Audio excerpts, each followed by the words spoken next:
DeSanto Propane is 4 generations strong as a trustworthy, family-owned business with unmatched customer service. Go online at DeSantoPropane.com for more info or call toll-free at 1-800-752-4574 today. Since 1937, the difference has been DeSanto Propane.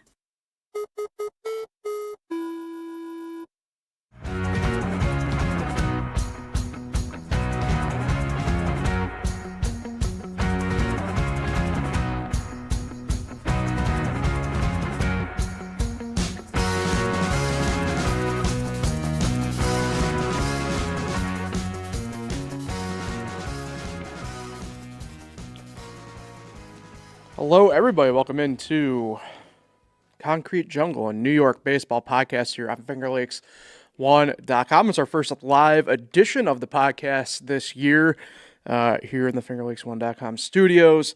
Paul Russo, Kyle Evans here with you. First true full week in the books here for the MLB season. Jump in. Mets had a pretty successful numerical part one of their West Coast road trip, as I call it, here for the month of April. The Yankees, again, successful.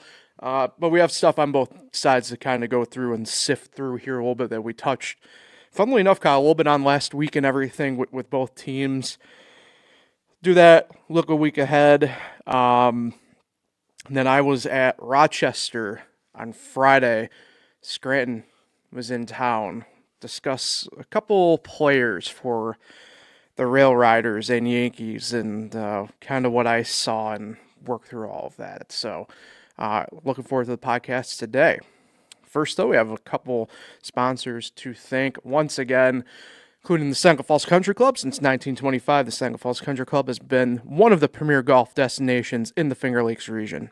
Their meticulously groomed 18-hole championship golf course overlooking Cayuga Lake is the perfect combination of playability, beauty, and challenge. You can book your team time online at SenecaFallsCountryClub.com and be sure to check out their new member special with details at SenecaFallsCountryClub.com. And Weston Company Diamonds and Jewelry, a full-service family-owned jewelry store serving Auburn and the surrounding communities. You can check them out online at WestonCompany.com or stop in and browse their selections at 10 Genesee Street in downtown Auburn. Weston Company, crafting fine jewelry since 1982. Kyle, good to see you in person for the first time here for Concrete Jungle this year. Let's kind of jump into it. I want to begin on the Mets side of things this week. We mentioned last week they're kind of going through this weird opening schedule, how they were out west all last week. Maybe not all the way out west for the whole week, right? First it was St. Louis, then San Fran, back home all of this week before going back to the West Coast. More on that, obviously, later on here. But overall, grand scheme of it, pretty successful week for the Mets in this part one, as I jokingly call it, the West Coast road trip of April for them. We can jump into some other things there, but for the Mets, pretty good jump board for the first full week of the MLB season. Yeah, the trip out west, this first trip out west, I should say, didn't start too well. You know, they dropped the series opener, but since then they've rebounded nicely, winning 3 straight. You know, their offense has kind of got going a little bit. Thought their pitching was pretty good. I mean, I know it's the Giants. I mean, I guess they're going to be pretty. I mean, maybe they'll be okay, but just not a very good ball club, I would say. So it was still encouraging though to see them kind of flip the script here and end the trip with 3 straight wins, and then like you said, they go back home all week. And again, I still think they're going to be a good team. I know a lot of people, especially Mets fans, have jumped on them early, and you can't do that. I mean, we just hit April. I mean, give it time. On paper, this team is definitely different. We talked about it last episode. With the lineup, even the pitching, they've brought in, some high leverage relievers. They paid some big money for them. So I'm still high on this Mets team, even though it looks like, they might have some injuries early on, Juan Soto being the big one, but I think they're still going to be a team to watch in the NL. Yeah, so let's jump into that Juan Soto thing. To me, that was probably that big news story for them this past week. So Friday's game out in San Fran, tightness rounding second base, they're calling it, on his right calf. Minor strain MRI done over the weekend revealed that to be the case. they're treating him day to day, but there's also a little bit of, at this point, right, Kyle, a decision looming here. And the tough part for us in our podcast space, for this part of it, right, is the fact that we probably won't have an actual decision until tomorrow on Tuesday, right? We're live right now. It's Monday. It's a little after 1 o'clock here on the East Coast. The Mets are off today. They have the ability, because of the way the schedules are with minor leagues and everything, right? The way everything is now, they have no action going on today. So they don't need to make that decision today. That being said, we are moving to that 72-hour portion of the window that manager Carlos Mendoza talked about for a decision. We probably won't necessarily, like we said, see anything today. Tomorrow would be the day for that. But, these calves, maybe not on the baseball side of things, right? But we've seen another sport where these injuries kind of can turn out to be something bigger later on if you don't manage and heal properly.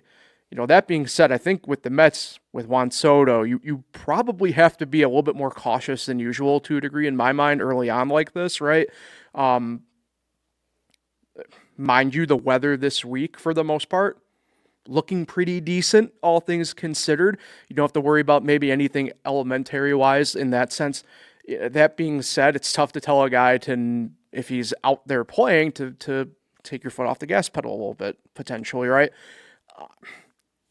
I think it helps them, right, that we have the injured list now be 10 days instead of 15, but also the retroactive portion of it, right? They can retroactively place him on the IL back to Friday if they had to, which in this situation, right, they would only have to go back to having him off the roster for 7 days at this point, if that would be the case moving forward. Intrigued on your thoughts on this, obviously, but I think for me, if I were the Mets, probably would just IL this thing and not worry too much about it in the sense of, are we rushing? Are we not? You kind of take that burden off you by just giving him more or less the week. Not to disparage, right? Because we'll jump into it more or less after this, right? But you're playing the Athletics, and you're playing Arizona, and then you're playing the Athletics this week for the Mets, right? Not to dunk on these teams, but it'd be a little bit different in my mind if you're playing, say, like the Phillies and then the Dodgers, right? Who the Dodgers are looming beyond this week for the Mets in this road trip that they have coming up. Yeah, and I agree with the decision to definitely put him on the IL, but I think it's actually really going to happen too. I don't think they're going to mess around with a calf injury in early April. And like you said, if they, don't think it's that serious and they think he could return, in the minimum 10 days, then yeah, you can just retroactive it and he'll be ready to go for that big LA series out in LA. And I think that's the safe play. I would be stunned if he did not go on the IL. And we probably won't find out anything today unless one of the New York Post reporters, get word like Joel Sherman or John Heyman. Mm-hmm. But again, they still don't have to make their roster decisions. So we would only maybe know, is he going to go on the IL? But yeah, more than likely we'll have to wait till tomorrow. And the Mets will probably be playing the rest of the week without Juan Soto, which, it's not what you want, but again, it's better to happen now than down the stretch run of the season. So, And I should also note that Juan Soto, I can't even remember the last time. I mean, maybe I'm drawing a blank here, but the last time he went on the injured list, he seems like he's one of the guys around the league that are pretty much. I guess he did have a little stint with the Yankees, I think, when he was on the IL, but he's a guy that's always on the field, it seems. Yeah, from the health side, he certainly has that Iron Man type, mentality in that sense. Yeah, like you mentioned, there was a quick stint with the Yankees that 1 year, but his career overall, right, he rarely gets hurt in the sense of what we're talking about, right? So who knows what we'll see there. Just doing a quick look here on the Syracuse Mets roster, the AAA, obviously affiliate of the Mets, to see who we might, pop up and potentially take that roster spot should it officially become available for the next week. Outfield-wise, I don't know if there's anybody truly that they'd be intrigued to call up on their 40-man to do it. MJ Melendez, a former top prospect with the Royals, is on the 40-man. Nick Marabito, who's had a pretty good opening couple games here for the Syracuse Mets, is on the 40-man. I think they might just default, though, Kyle, and do Ronnie Mauricio, who's also on the 40-man, although I don't know if they want to waste an option with him, though, on that side. So I'm intrigued to see maybe what they do with that, but I would say those three, because they're all on the 40-man, would probably be the easiest decisions for the Mets in terms of that, should they officially decide to put Soto on the IL. This is the time where you would need the sock man, aka Mike. Yeah, but he's hurt himself. Yep. And then the other guy that comes to mind that they actually just recently signed, but again, he's not on the 40-man roster, would be Tommy Pham. Yeah. A familiar guy, but yeah, I don't think it's going to be Pham. It's going to be probably like one of the guys you mentioned. I think Melendez would probably be the best bet. Yeah. Especially because he's on the 40-man roster. But again, we don't know if it's going to happen, but I would be putting my money on it that it will happen. Yeah, no, they have a couple other guys too with big league experience in Syracuse, just not on the 40-man roster. Juan Soto, who has big league time with the Pirates. Christian Pache, who former Braves prospect, been with the Phillies. Oh, man, who else has he been with in the past couple of years? Braves, right, for a little bit? Yeah, he was with the Braves. That was his first team. Then the Phillies. Diamondbacks, maybe two in there. Either way, they have a couple other guys too, right, with that experience. The main issue there is they aren't on the 40-man, so you would also have to do a corresponding roster move there, and I just don't know. I don't know if Stearns is going to want to do that early on in the season like that. Especially if Soto's not expected to miss a lot of time. Right. It would make sense. You just basically need like a temporarily like placeholder, basically. Yeah. Just a guy to bring up just in case. Right. So we'll see. Yeah, with the Mets, we mentioned it. They're off today. Have 3 against the Diamondbacks Tuesday through Thursday, and then 3 more against the Athletics Friday through Sunday.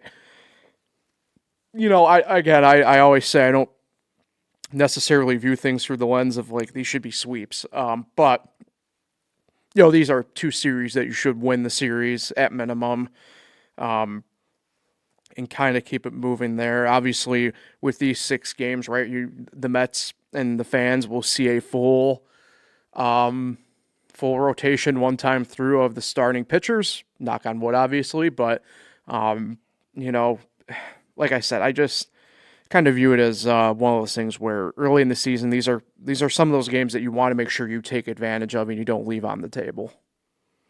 Yeah, I was just looking at the Diamondbacks. You know, they're off to a 5-5 start.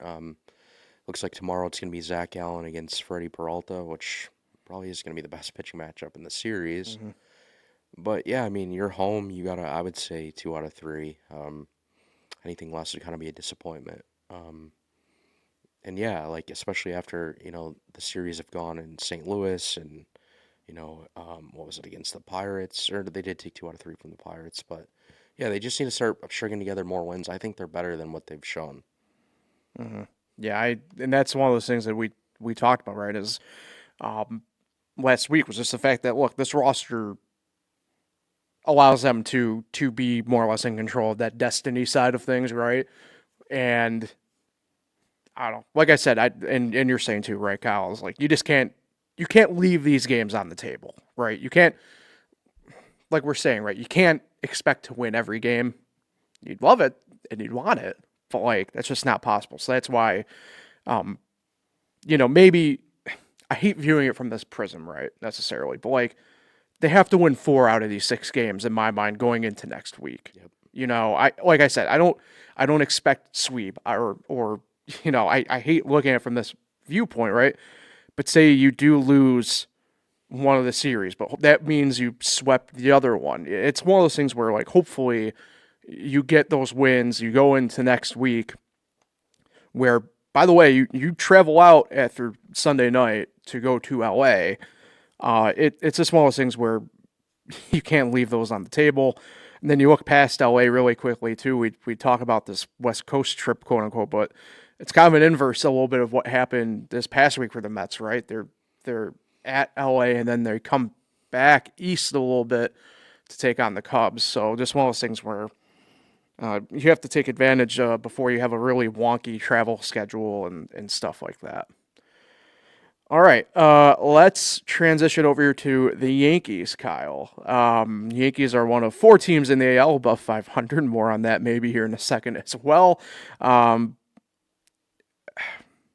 Again, it's tough in the grand scheme of it, again, to really truly bash anything here involving winning. Look, the Yankees are 7-2 on the year. It's tough to really bat your eyes at that in the grand scheme of it. So overall, right, Kyle, before we dive into really the main topic with them, you have to be pretty happy overall, just the fact that they find themselves 7-2 atop the AL period. Like I mentioned, the AL has only got 4 teams above 500 right now, with the Yankees having, let's see here, pretty much a game and a half in hand on that early on. Yeah, I mean, to start the year with 3 straight series wins, I think any team would sign up for that. In fact, I think, it's only the Dodgers and Brewers that have also followed that with 3 straight series wins at the beginning of the year. So, of course, it's tough to do, and you appreciate, any win you can get. But when you look at the long picture and the way the last couple games have gone, you start to worry about how quickly things can change in terms of just the record and the way things are going to go with their schedule. Because, they started the year with historic pitching, and they weren't getting a lot from their lineup, but they were just kind of squeaking out wins, or just honestly, the pitching was just carrying the load so well that they didn't have to score a ton of runs. But now you're seeing, the pitching kind of come back down to earth. Max Fried, you could tell yesterday, I don't know if it's the delay. I hate blaming, rain delays and stuff like that, because those guys are professionals. They still stay ready, but his command was just not there yesterday. But he still grinded out, what was it, 6.2 innings, I believe, and, gave the team a chance to win. I mean, they had the lead for almost the entire game after Ben Rice's 3-run homer. But then we have to go to the bullpen, where I talked last week that I said it all winter. I cannot believe that they didn't spend more money to try to fix that bullpen.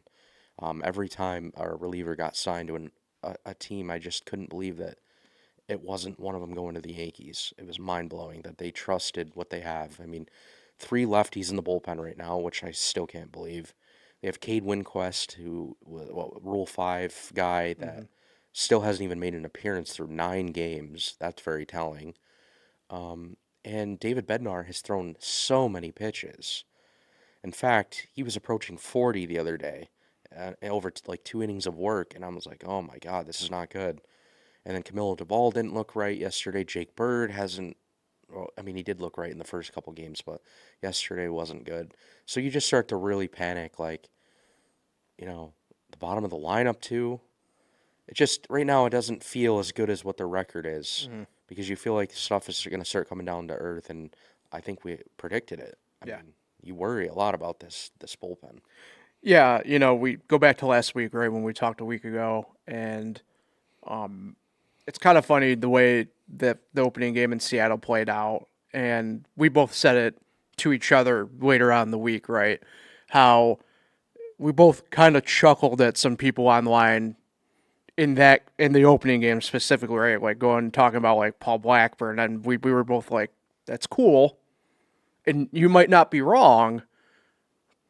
But also, what about the offense? What about the only offense from Seattle really in that game also coming from off the bench?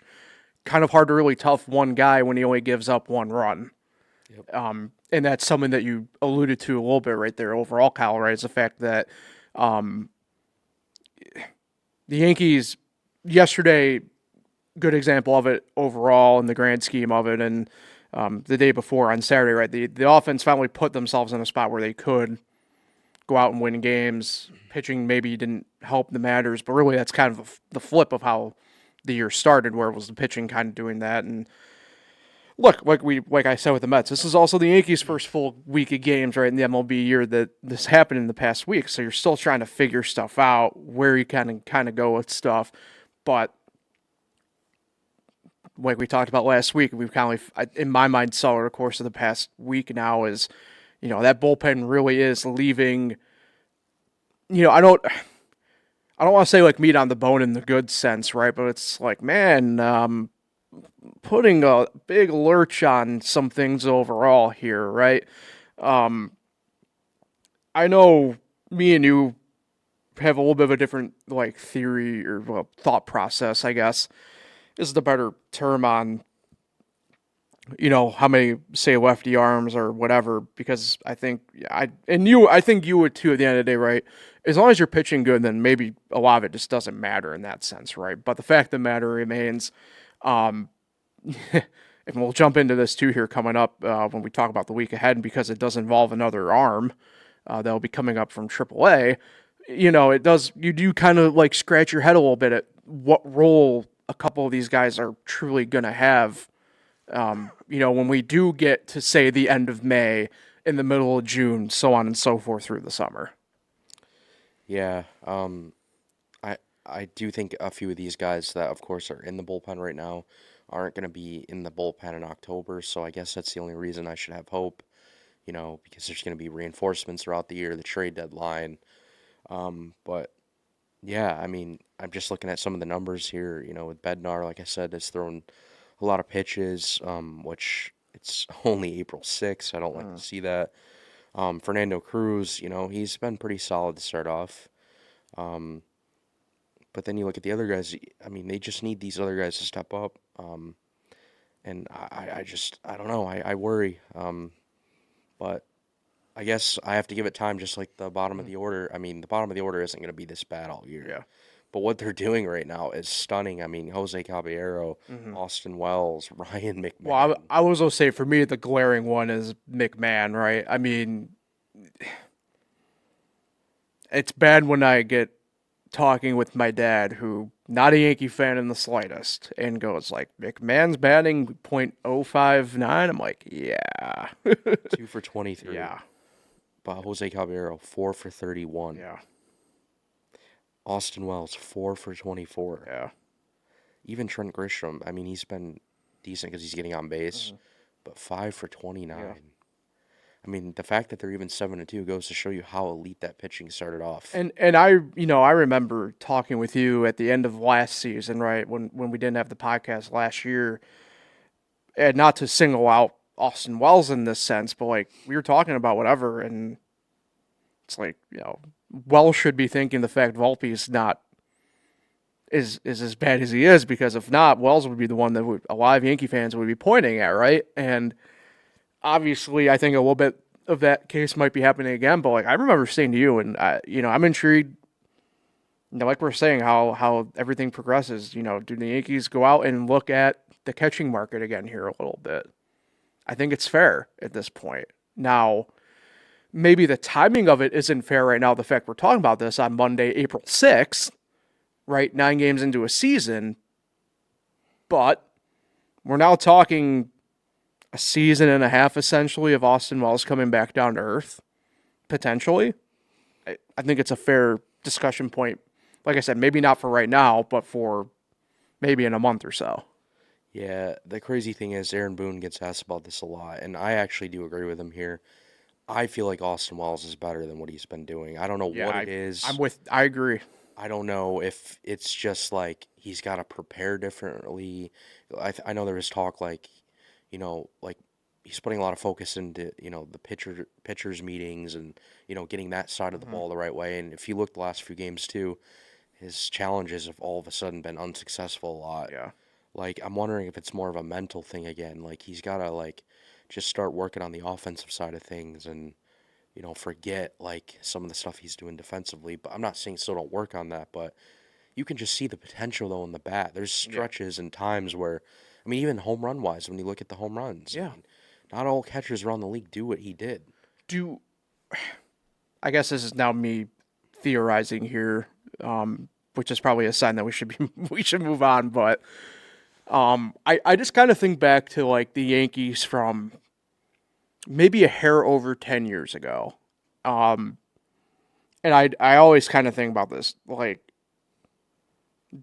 are they, it sounds so weird I'm phrasing it this way, but are they overplaying him too much because and it's not a knock on JC or anything like that or the guys before him, but is the fact that like they just don't have like a true backup catcher kind of playing into this too at this point. You know what I mean? Like, I look at it from this lens, I guess, and maybe this also too would be a little bit of a generational thing. Like, I'm intrigued to see what your thoughts potentially are on this, but like, I kind of think back to like when Russell Martin was the Yankees' primary catcher, and like I said, this now dates to over well over 10 years ago, pushing like 13 or 14, but. The backup at that point was, and it was Francisco Cervelli, but like, and we saw Cervelli could go out and start in other places, but like, the Yankees didn't have to worry when Cervelli was behind the plate, is what I'm kind of getting at here. And I'm not knocking Escara or anybody in that sense, but like, the Yankees' backup catcher role for the past handful of years has really been a frankly undefined position in a way. And I just kind of wonder a little bit if that's playing into this at all. I don't know. Yeah, I mean, I think the reason too, though, again, why he plays so much is the defensive side. Yeah. When he first came into the league, there was a lot of questions about, some of the things defensively, but he's really answered it. And I think the pitchers just like working with him. And I think that plays into it. And that's what I mean. I think he's maybe just, he's just got to take a step back from like the pitching side of things, with the pitchers and maybe just do more offensive things in the cage and work more with the hitting coaches, and because you can see the potential. I'm telling you, I guarantee if he goes and ends up playing for another team, he's just gonna hit. Oh, 100%, yeah. That's just how it goes. Yeah. Like I can see it, and I think he is still younger, and has all the time left to really turn it around. Yeah. You hope again that the 9 games are just the first 9 games, and he turns it around. Yeah, no, I agree 100%. So, week ahead for the Yankees, the aforementioned with the Mets, Athletics open up the week for the Yankees at home, and then it's a little bit of the getaway games down in Tampa Bay before coming back home again next week for the Yankees. But we are trending towards, I alluded to it, Kyle, seeing Luis Gil for the first time this year. Friday, April 10th is the target for him, as far as I know still, right? So yeah, I feel bad for him. Yeah. He's gotta go pitch in a dump in his first game back. Oh, come on. It's a refurbished dump. Don't go and do that. But yeah, we'll be seeing that. Yeah, this is look, what I'm about to say for this is literally pretty much what I said with the Mets with their games. Do I expect the Yankees to maybe go out and sweep the series? No. That being said, 4 of 6 has to be the standard here again. Especially to me with the A's, right? You can't be leaving the meat on the bone in a series like that. So, look, my expectation is 4-2. Could frankly though see them going 3-3 because Tampa Bay, just for whatever reason, always just right in the side, thorn in the side, right? So, ideally 4-2 for the Yankees though is what I expect.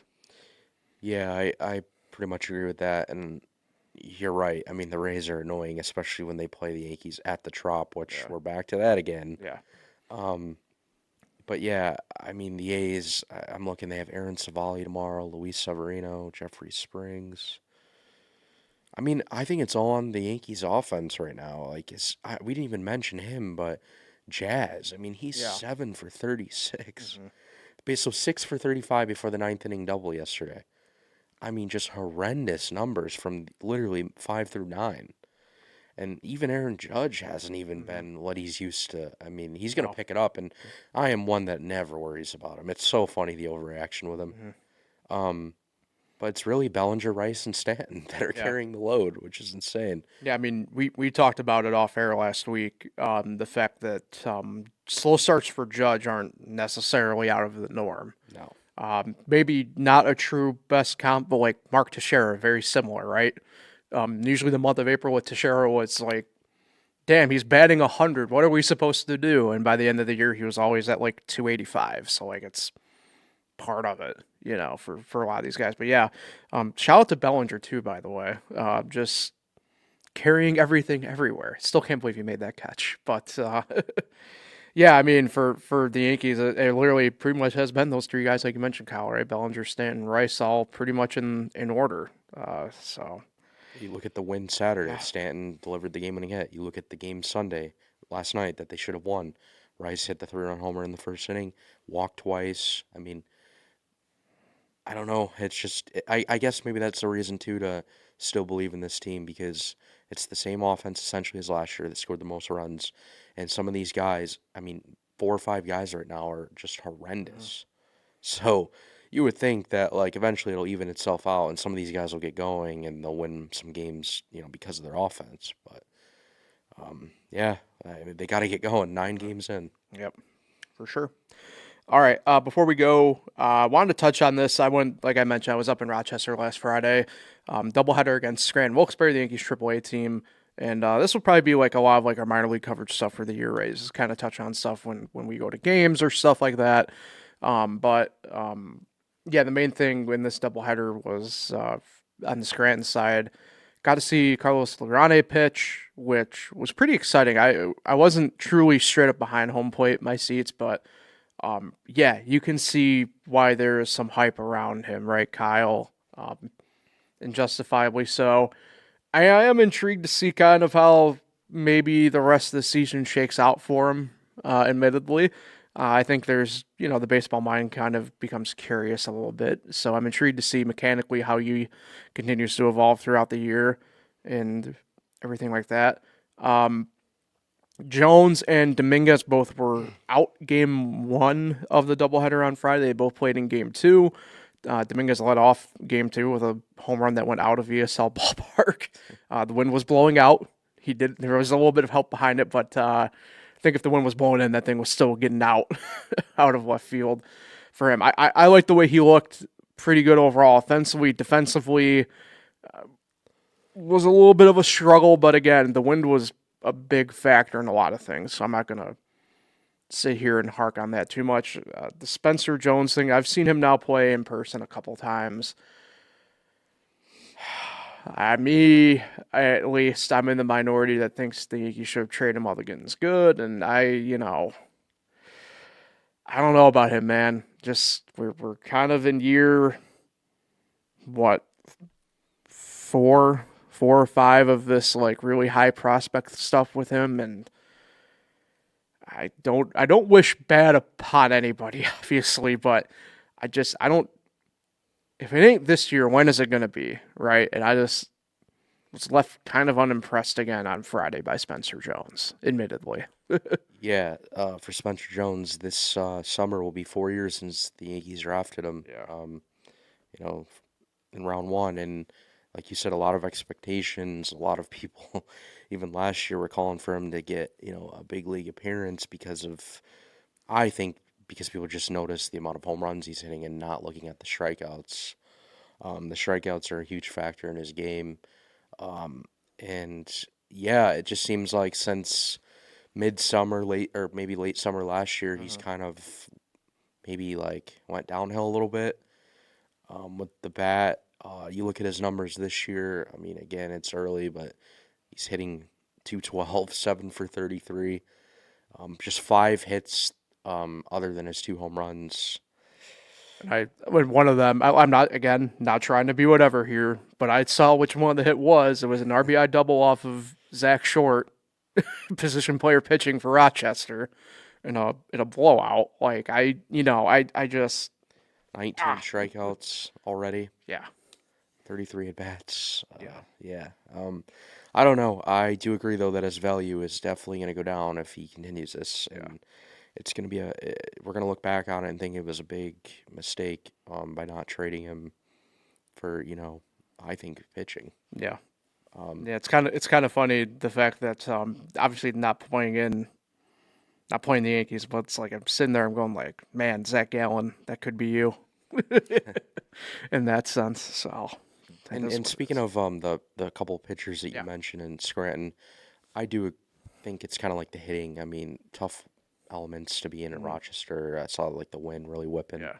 And you look at Lagrange's walk rate. I mean, it's kind of high right now, but I think he'll kind of settle in. It's just it's pretty cold for those pitchers. Well, and the main stuff I always look at with pitchers too is just like mechanical stuff, and with him, like I kind of like what I'm seeing. It's always small stuff, right? I'm not a professional coach. Like I'm not gonna be able to probably properly do whatever, but it was his first start on the year, right? I don't think he could have asked for probably a really better outing overall in the grand scheme of it than what he got. Yeah. So. All right. I think that about does it for the most part here, Kyle, unless you have any parting shots. Well, I just would like to see the Red Sox keep being terrible. Yeah. That's so fun. 2-7. Kind of unbelievable to look at. 5 games already out of first place. Yeah. And Sell the team. the only win or the only team in the sport right now that hasn't even reached 3 wins. Yeah. I would have never ever predicted that. Yeah. And then other than that, I mean, I mentioned it off air. The league is kind of just seems like an even league right now. There's no team that really is like so dominant to start off. Mm-hmm. I mean, of course, we know the Dodgers are probably going to still end up that way. But yeah, just kind of like I said weird start because I think that's kind of what it's been. Mm-hmm. A lot of different things happening. I mean, the amount of walks. I mentioned the stat off air. Was it 269 walks in a 2-game span? Mm-hmm. And the Marlins handed out like 25 in 2 games. Crazy. So I don't know. I don't know what's happening. Can we blame it on the World Baseball Classic again? I don't think we can with everybody, though. That's the issue. Yeah. I forgot to mention, too, man. Joe Adell, hats off to you, man. I mean, Oh yeah. a lot of people dream of having 1 home run robbery, let alone 2, and then let alone having 3 in a game. And the picture, which, I mean, you've seen of him in the stands that a fan took, that picture goes hard. Like, that might be the picture of the season when we got it 10 days in. Like, it's incredible. Yeah, and the best part is, the score of the game, 1-0. Like, those plays literally impacted the game, every single one of them. Yeah. And I thought, of course, well, I mean, I shouldn't say I thought. I think everyone knows that last catch was the best one. Yes, And 100%. the fact that it happened, in that moment, and just seeing J.P. Crawford's reaction, Yeah. you feel bad for the Mariners. I mean, that's tough luck right Yeah. there. Not once, not twice, but 3 robberies. Yeah. Jeez. Especially like you said, right? The Angels won 1-0. Literally every single one of those was what I forget the proper term is, but the MLB has like a stat they keep of that technically where it's like leverage runs saved or so. And crazy, just crazy. So, hey, next week, no show on Monday. We'll be back Tuesday though. I will be traveling back from out of state, so we will be back on Tuesday next week. More than likely, will be a taped episode, so we'll be recording Kyle and dish it out Tuesday late afternoonish sometime and going from there. So, hey, 'tis the season, as we say. We got stuff happening and enjoying and diving all sorts of deep in. So, by the way, congrats to my alma mater. I forgot to mention. I have it up. I didn't even mention Gannon University. We're national champions for a team for the first time in NCAA history for us. So Insane stuff. happy about that. We'll touch more on that probably Thursday, though, on the sports podcast. So very happy, though. Go Knights. Concrete Jungle, on the other hand, you can find on fingerlakes1.com, the F1 YouTube channel, all major podcasting platforms. That's where you can find our audio feed for this podcast. Hey, by the way, check out our F1 TikTok account as well. Be rolling stuff out on that again as well. So, Kyle Evans, Paul Russo signing off for now. Enjoy the week, everybody, and we'll talk again in a week.